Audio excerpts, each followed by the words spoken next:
Hi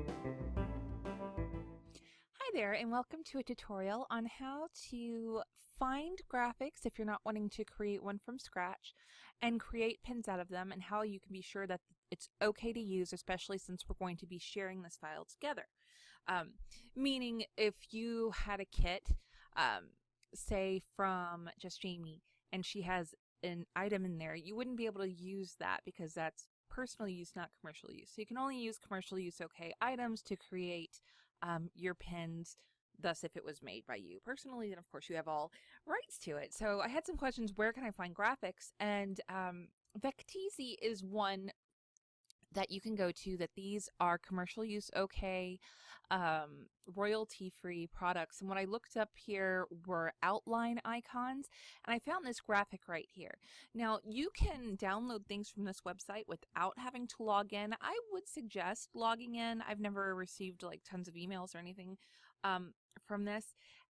In Photoshop Elements, when you're opening files, you can't open EPS files. So you're going to want to have a file that's either a PNG or an AI, which is an Adobe Illustrator file.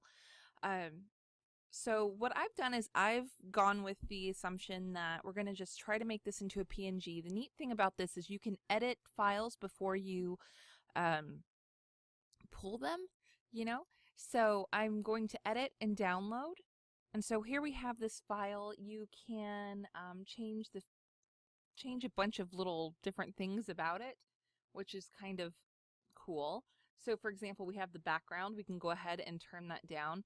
There's these dark fills there. You could turn down the transparency, so it's kind of getting rid of these little extra bits. So this lets you do stuff quite a bit in advance, which I think is pretty cool. And so you can kind of mess around, and then once you have this done, all you have to do is go to File, and you want to go ahead and download it as a PNG file, and it'll work on it. And then right there you'll see it just downloaded it. So what I'm going to do is I'm going to go ahead and I'm going to open up this file, and this is going to be what I'm building my pin off of. Right, so here we have this guy. Looks a little strange right now. But of course, if you had gone through and ended up with just your white outlines, you could be using any of these right now. I actually want to use this guy over here, one that I wasn't working on editing. And all I'm going to do is I'm just going to take my selection tool, and it's going to grab all the white outlines, right? So now if I hold Shift down, you see there's a little plus mark next to my magic wand. So this is going to add to the selection. So now I'm just going to select the little white bits from the, like these are going to be the seeds of the little strawberry.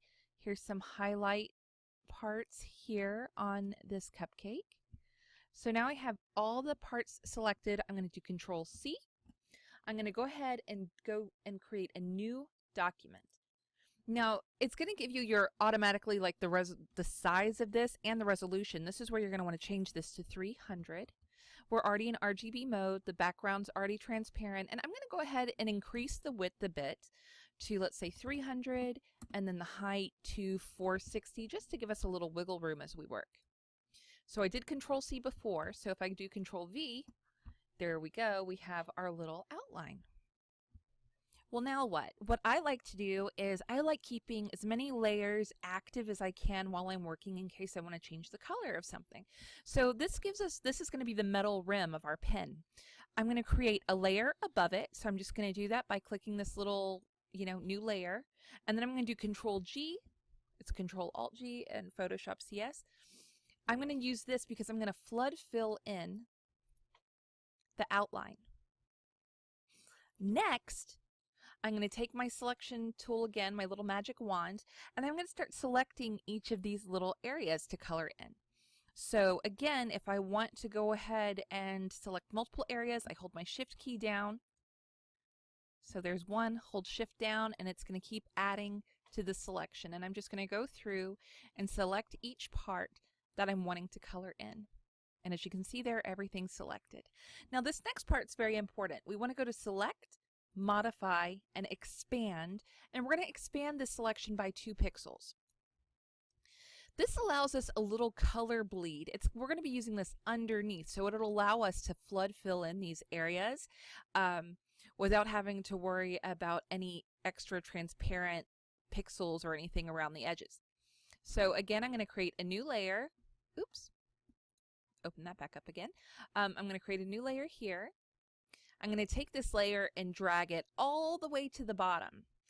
And just for sanity's sake, I'm going to color, when you first flood fill it in, it's going to flood fill in all the selected areas. So let's go with the color that we're going to work with, or one of the colors we're going to work with. So you can flood fill this in whatever color you'd like.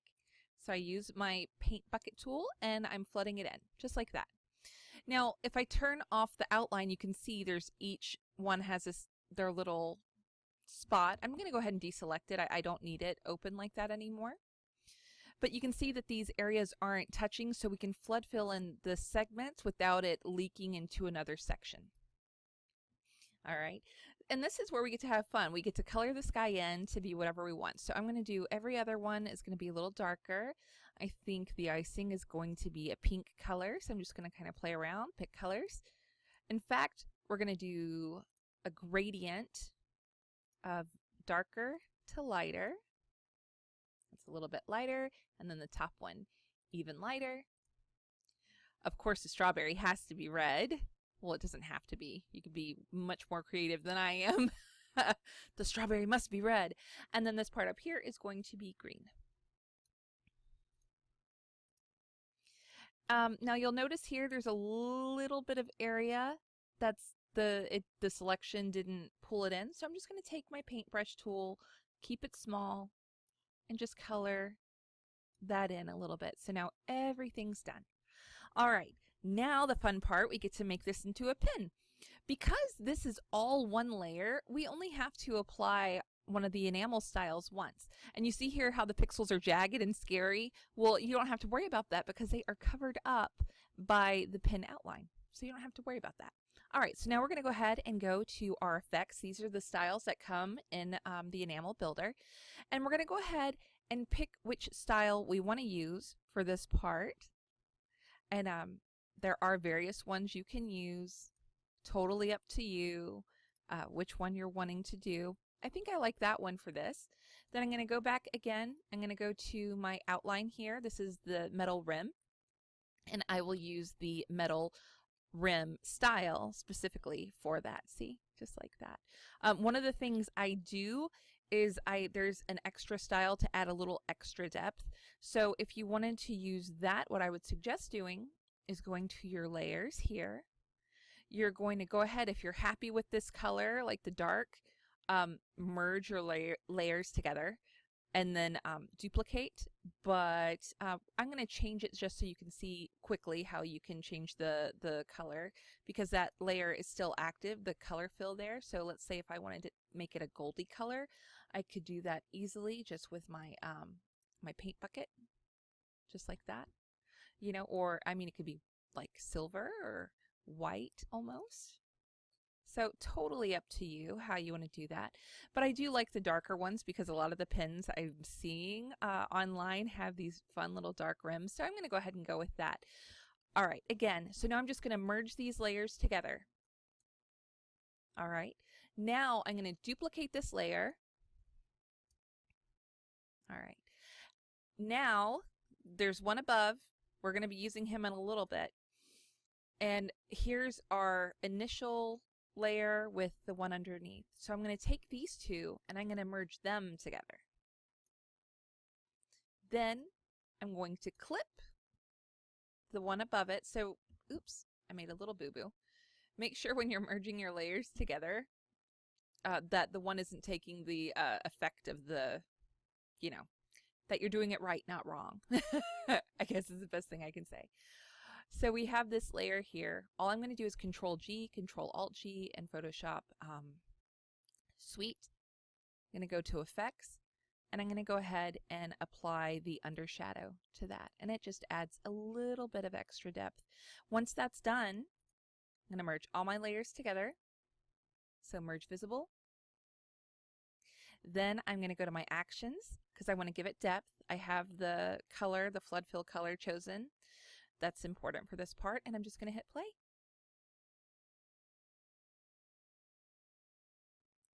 You're going to go ahead and save it as File, Save As, and again, you're going to do your username, the exchange part, you name it, this would be Cupcake, and then the most important, .png. And then you would have a brand new little pin to share. The reason why I want to use your username so everyone knows who it's from. And yeah, as you can see, it can be really, really easy to make these different. It's almost like kind of like coloring. Basically, it's like digital coloring and then making it into something new. So I hope this has been helpful and that you enjoy this exchange. I'm really looking forward to seeing what everyone has to share. Y'all have a fantastic day. Bye-bye.